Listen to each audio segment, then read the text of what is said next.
Hello, good morning student. क्या हाल चाल है? अच्छे हो ना? आप सब लोग अच्छे हो ना? पढ़ाई लिखाई चल रहा है क्या? हाँ, चल रहा है। ठीक। तो आज हम सब लोग पढ़ने के लिए जा रहे हैं इलेक्ट्रोस्टैटिक। जो फिजिक्स का ये पहला चैप्टर है, 12th का फिजिक्स का पहला चैप्टर है। इलेक्ट्रो इलेक्ट्रो मतलब क्या होता है? इलेक्ट्रॉन। एंड स्टैटिक मतलब क्या? At rest. तो इलेक्ट्रॉन जब रेस्ट में हो तो किस में पढ़ेंगे? इलेक्ट्रोस्टैटिक में पढ़ेंगे। Electron it means charge. Charge कहाँ पे हो? रेस्ट पे हो। चार्ज कितने प्रकार के होते हैं बाबू? तो दो प्रकार के होते हैं। पॉजिटिव चार्ज और नेगेटिव चार्ज। ये अपना जो है ये सेशन जो चल रहा है, ये क्रैश कोर्स का सेशन चल रहा है। क्या चल रहा है बाबू? Crash course. क्रैश कोर्स मतलब क्या कि आपको मैं बात बताते जाऊंगा और आगे बढ़ते जाऊंगा।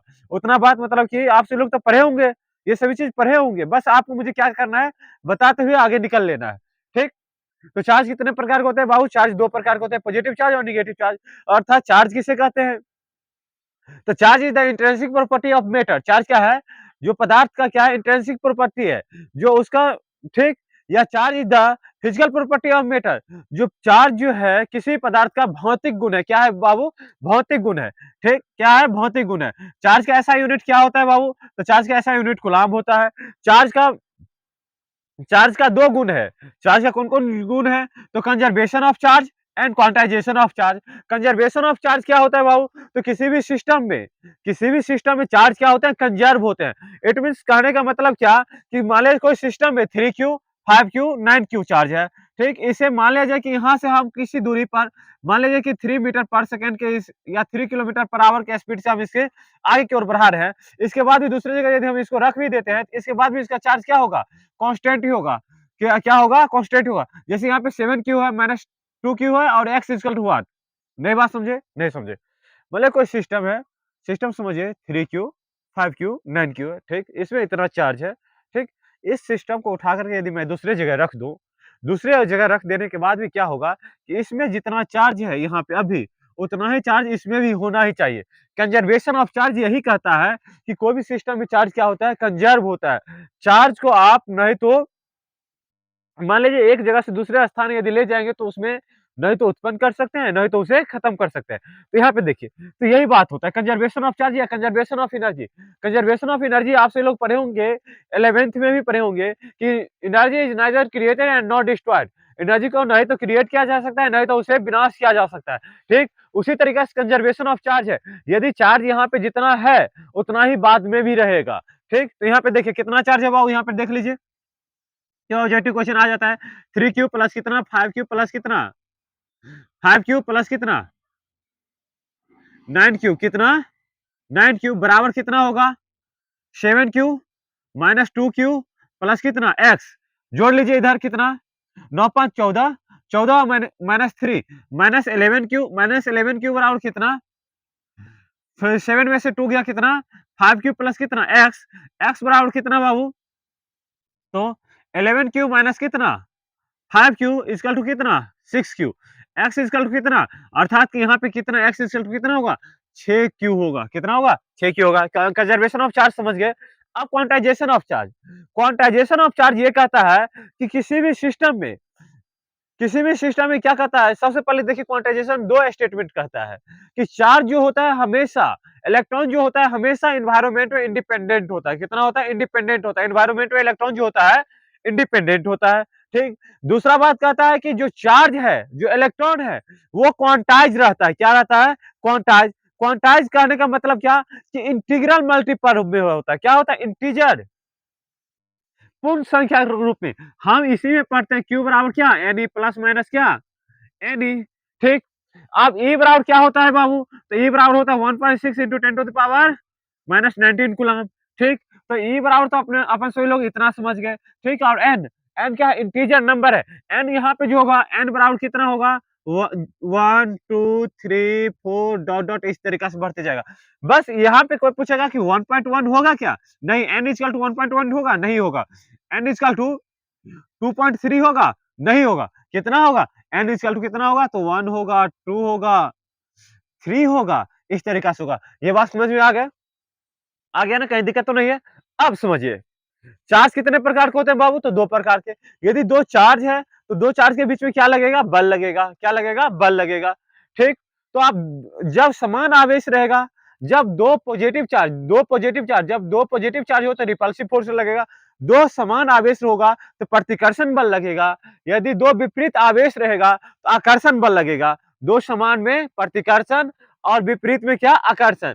यदि दोनों यदि समान है, देखिए यदि ये भी निगेटिव ये भी निगेटिव तो क्या फोर्स लगेगा, रिपल्सिव फोर्स लगेगा। एक निगेटिव एक पॉजिटिव कौन सा फोर्स लगेगा, अट्रैक्टिव फोर्स लगेगा। ये बात समझ में आ गया। ठीक, अब मैं आपसे लोग को बताने के लिए जा रहा हूँ, देखता हूँ कि वीडियो बन रहा है या नहीं बन रहा है अपना। ठीक, अब हम आपसे लोग को बताने के लिए जा रहा हूँ, क्या कि भाई साहब वे ऑफ चार्जिंग, क्या वे ऑफ चार्जिंग। अब चार्जिंग का क्या प्रोसेस है, चार्जिंग का तीन प्रोसेस है। कितने प्रोसेस है, तीन process, conduction, induction and friction. Conduction, conduction का मतलब होता है चालन विधि, लिख देता हूं तीनों विधि। ठीक, तीनों विधि लिख देता हूं, ये बात समझ में आया। कितने विधि होते हैं बाबू, तीन विधि होते हैं। पहला देखिए, पहला लिखिए कंडक्शन प्रोसेस, प्रोसेस। दूसरा इंडक्शन, इंडक्शन प्रोसेस। और तीसरा कंडक्शन, इंडक्शन और तीसरा कौन है, फ्रिक्शन प्रोसेस। कौन चीज, फ्रिक्शन प्रोसेस। कौन चीज, फ्रिक्शन प्रोसेस। आप देखिए कंडक्शन प्रोसेस क्या होता है, कंडक्शन प्रोसेस में होता है जो दो चार्ज बॉडी, समझिए यहां पे बात बताता हूं, बात बताता हूं। कितना कितना प्रोसेस हम सब लोग पढ़े, तीन। कंडक्शन, कंडक्शन को हिंदी में लिख लीजिएगा चालन, इंडक्शन प्रेरण और फ्रिक्शन क्या, घर्षण विधि। तीन विधि से कोई भी वस्तु को हम चार्ज कर पाते हैं। कितने विधि है बाबू अपने पास, तीन विधि है, कंडक्शन, इंडक्शन एंड फ्रिक्शन। आप कंडक्शन प्रोसेस देखिए, सपोज दैट कि एक चार्ज बॉडी है, क्या है, एक चार्ज बॉडी है, पॉजिटिव चार्ज बॉडी है, क्या है, पॉजिटिव चार्ज बॉडी है। ठीक, पॉजिटिव चार्ज बॉडी है, इसके नजदीक में एक न्यूट्रल बॉडी ले आए, क्या, न्यूट्रल बॉडी, इसके डायरेक्ट। कंडक्शन कहने का मतलब क्या, कंडक्शन मतलब कि डायरेक्ट कांटेक्ट, लिख लीजिए ब्रैकेट में, डायरेक्ट, डायरेक्ट कांटेक्ट। इंडक्शन मतलब क्या, इसमें डायरेक्ट कांटेक्ट नहीं होता है, जो वस्तु जो होता है एक दूसरे से क्या होता है, सेपरेट होता है। जैसे डायरेक्ट कांटेक्ट देखिए यहाँ पे क्या है, ये न्यूट्रल बॉडी, क्या है ये, न्यूट्रल बॉडी है। तो इसमें जब इसे एक दूसरे से डायरेक्ट कांटेक्ट करवा देंगे तो चार्ज क्या होगा, इसमें से फ्लो करके किस में आ जाएगा, इस चार्ज बॉडी में आ जाएगा। ठीक, तो ये कंडक्शन प्रोसेस हो गया। फिर इंडक्शन प्रोसेस हो गया कि इसमें क्या होता है, एक चार्ज बॉडी, मान लीजिए पॉजिटिव चार्ज बॉडी, क्या है, पॉजिटिव चार्ज बॉडी है। एक यहाँ पे क्या है, न्यूट्रल बॉडी है, न्यूट्रल बॉडी है। और एक क्या है, फिर से यहाँ पे एक और हमने न्यूट्रल बॉडी लाया, क्या लाया, न्यूट्रल बॉडी। क्या है ये, न्यूट्रल बॉडी है, क्या है बाबू, न्यूट्रल है। ये भी बॉडी कैसा है बाबू, न्यूट्रल बॉडी है। अब देखिए क्या है, जैसे ही ये पॉजिटिव चार्ज बॉडी के पास यदि न्यूट्रल बॉडी को लाएंगे तो इधर क्या करेगा, विपरीत आवेश क्रिएट कर देगा। इधर क्या कर देगा, विपरीत आवेश क्रिएट कर दिया। यहाँ पॉजिटिव है तो इधर क्या करेगा, निगेटिव उत्पन्न कर दिया। अब इधर क्या आ गया, पॉजिटिव आ गया।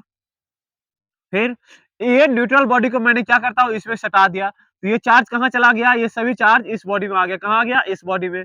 जिसके कारण से हमको क्या मिल गया, एक निगेटिव चार्ज बॉडी मिल गया। क्या आ गया, निगेटिव चार्ज बॉडी।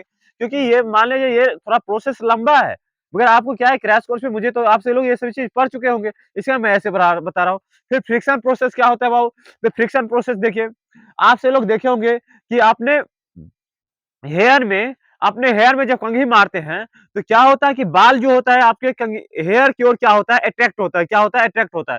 अट्रैक्ट क्यों होता है, तो भाई साहब फ्रिक्शन प्रोसेस, जो वे ऑफ चार्जिंग का तीसरा तीसरा प्रोसेस जो मैं बता रहा हूँ, ये फ्रिक्शन प्रोसेस है। इस प्रोसेस में क्या होता है कि दो बॉडी यदि घर्षण करता है तो दोनों पे क्या होता है, चार्ज उत्पन्न होता है। क्या होता है, चार्ज। क्यों उत्पन्न होता है बाबू, तो उसमें क्या होता है, थर्मल एनर्जी। सबसे पहले जब दो बॉडी को रगड़ा जाता है तो उसमें क्या उत्पन्न होता है, thermal energy. Thermal energy it means की हीट जनरेट होता है। हीट जनरेट होने के कारण से क्या होता है, इलेक्ट्रॉन फ्री होता है मूव करने के लिए, जिसके कारण से क्या होता है, इलेक्ट्रॉन मूव करके क्या होता है, एक बॉडी से दूसरे बॉडी में ट्रांसफर हो जाता है, और जिसके कारण से बॉडी क्या हो जाता है, चार्ज हो जाता है।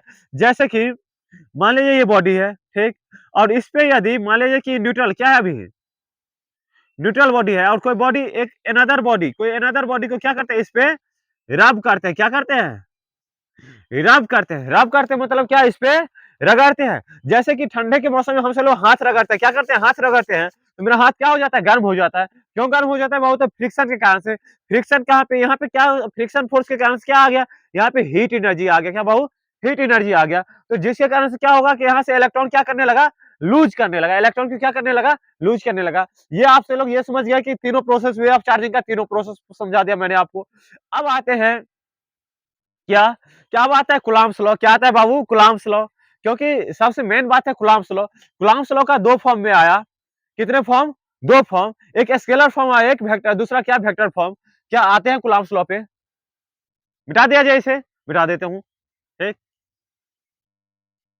आपसे लोग से रिक्वेस्ट है कि अपना YouTube channel @AC physics classes को सब्सक्राइब करें, शेयर करें और लाइक करें। साथ ही आपसे लोग हमसे फेसबुक पेज पे भी जुड़ सकते हैं। इंजीनियर चंदेश्वर यादव के नाम से अपना फेसबुक पेज है, उससे आप जुड़ सकते हैं। साथ में आप इंस्टाग्राम पे भी मुझसे जुड़ सकते हैं, @AC फिजिक्स क्लासेस से आप जुड़ सकते हैं। ठीक, अब आप लोग को मैं बताने के लिए जा रहा हूँ क्या, कि कूलम्ब्स लॉ क्या है बाबू, Coulomb's law.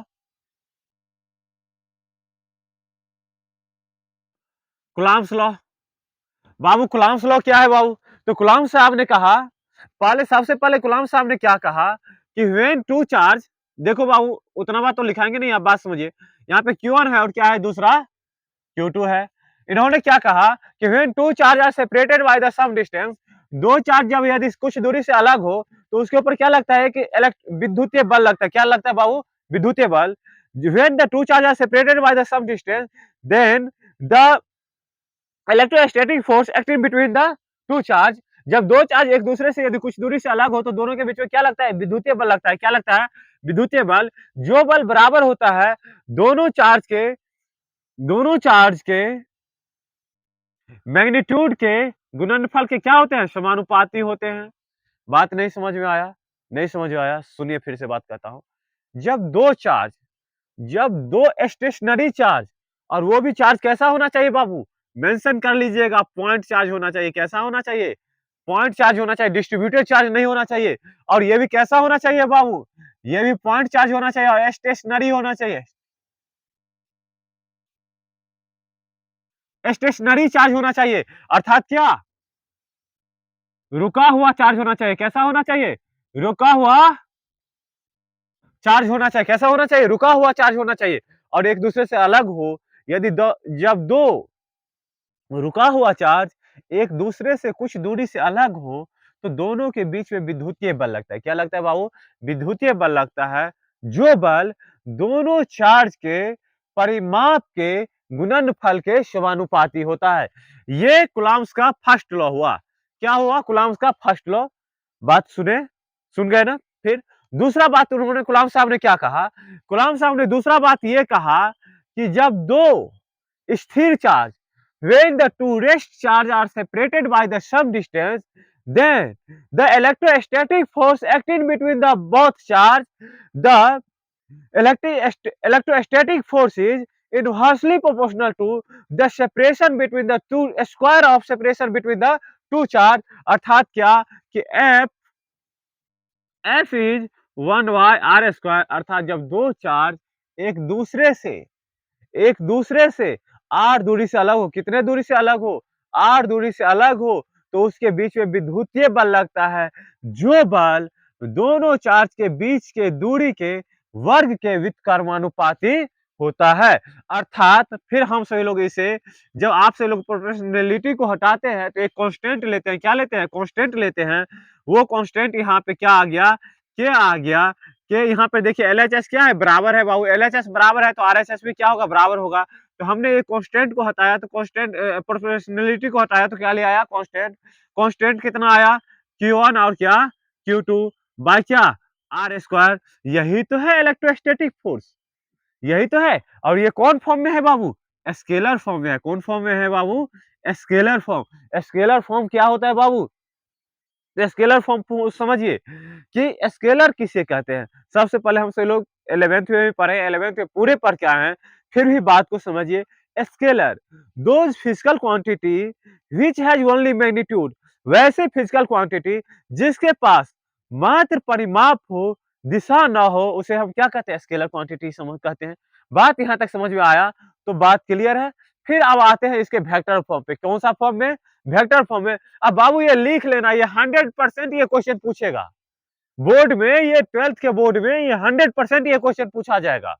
Right the Coulomb's law and state and prove the Coulomb's law is, Coulomb's law क्या, F equal to K Q1 into Q2 bye are square, या नहीं तो ये नहीं पूछा तो ये पूछ लेगा। और F12 वेक्टर फॉर्म में K Q1 into Q2 by R12 magnitude of R12 into क्या, R12 by magnitude magnitude of R12, अर्थात क्या आपसे ये पूछ लेगा कि Q1 इंटू Q2 बाय क्या, R12 बाय क्या, R12 का होल क्यू।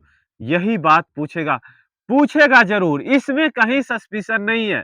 ठीक है, ये बात प्रूव करने के लिए नहीं पूछा तो इससे न्यूमेरिकल तो जरूर पूछ लेगा। ठीक, तो मैं आपको बताता हूं इसे प्रूव करके। यहां तक तो आप लोगों से समझ गया। अब देखिए एक लॉजिक और समझिए। सिंपल सी बात है बाबू, इसमें कुछ नहीं रखा हुआ है। इसमें आपसे लोग कहते हैं वो बहुत हार्ड है, इसमें कुछ नहीं रखा हुआ है, बस सिंपल सी बात है। समझिए, हम से लोग 11th में पढ़े थे कि एक स्केलर को वेक्टर में कन्वर्ट करना है तो कैसे कन्वर्ट करते हैं? तो एक स्केलर को वेक्टर में कन्वर्ट करने के लिए मुझे क्या करना पड़ता है? यूनिट वेक्टर से क्या कर देना पड़ता है? गुना कर देना पड़ता है। तो बाबू ये क्या है? फोर्स अभी क्या है? स्केलर फॉर्म में है।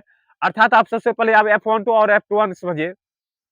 देखिए, इधर मिटा दिया जाए। आप ये सभी चीज समझ गए। अब देखिए, जो फोर्स का ये सभी बात अभी क्लियर करूंगा। बहुत सारे इसमें बहुत सारी बात इससे आता है। देखिए, यहाँ पे लिख दीजिए F force on 1 due to 2, यहाँ पे लिख दीजिए F21, इसे क्या पढ़ते हैं? Force on 2 due to 1। आप लिख दीजिए यहाँ पे, इधर लिख दीजिए R1 माइनस R2, और इधर लिख दीजिए R2 माइनस R1, ये वेक्टर फॉर्म में। ठीक, हमसे कहेगा क्या? तो प्रूव या state and prove that the F equal to F12 equal to K Q1 into Q2 vector R12 by magnitude of R12 का होल क्यूब। ठीक है ना, ये बात प्रूव करने के लिए कह दिया। तो हम सभी लोग अभी बताए आपको कि एक स्केलर को वेक्टर में कन्वर्ट करने के लिए मुझे क्या करना पड़ेगा? यूनिट वेक्टर से गुना कर देना पड़ेगा। तो जितना स्टेटमेंट मैंने यहाँ तक बताया था वो सभी बात लिखने के बाद आप से लोग यहाँ पर से लिख दीजिएगा F equal to K Q1 into Q2 बाकी R12 F12 के लिए कितना?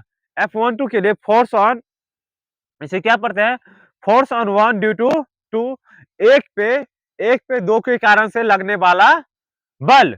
अब इसे ऐसे लिखे तो इसका क्या? होल स्क्वायर इंटू क्या? यूनिट वेक्टर R12, क्या? R12। यूनिट वेक्टर बराबर हमसे लोग क्या पढ़े थे? 11th में पढ़े थे यूनिट वेक्टर बराबर क्या होता है?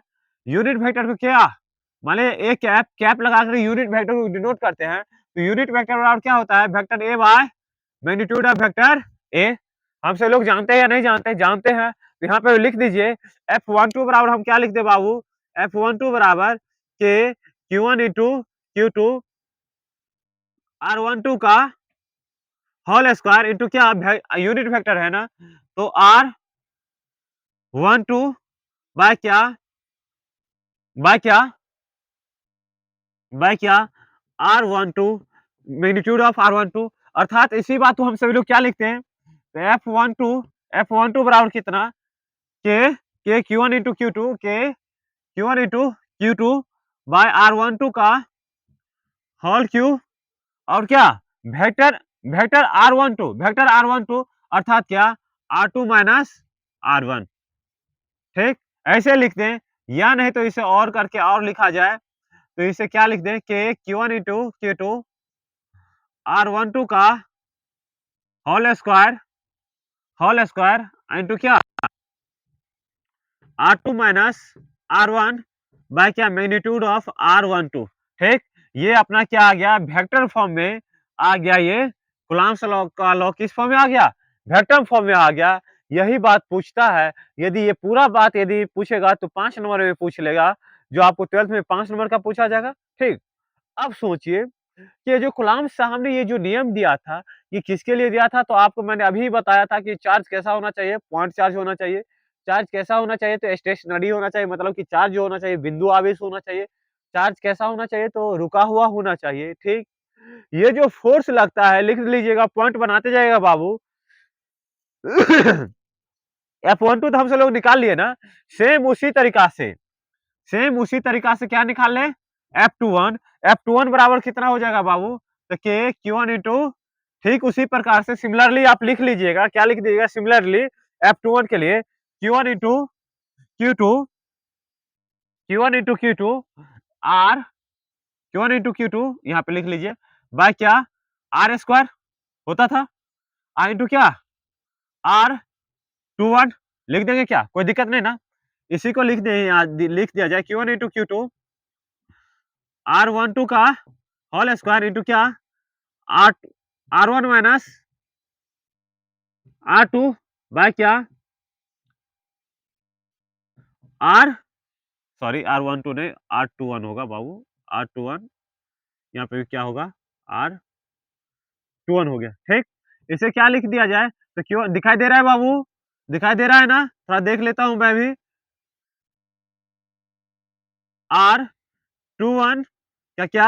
होल क्यू, यहाँ पे लिख दीजिए R1 माइनस, R1 माइनस क्या? R2। बस यही था आपका कूलम्ब्स लॉ, किस फॉर्म में? वेक्टर फॉर्म में।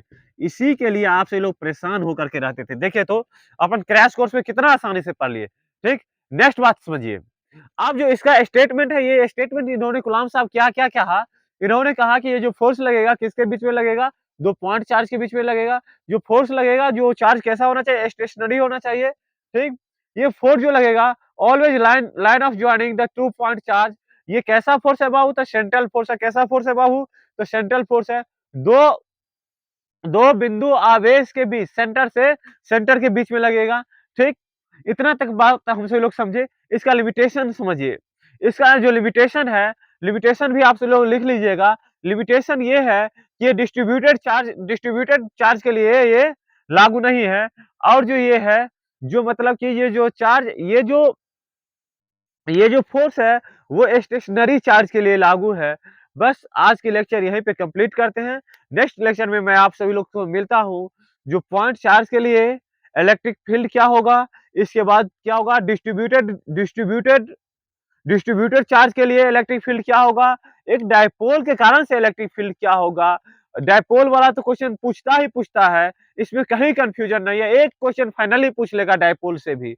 अब on the axis of dipole मतलब कि एक अक्षीय स्थिति होता है, एक निरक्षीय स्थिति होता है।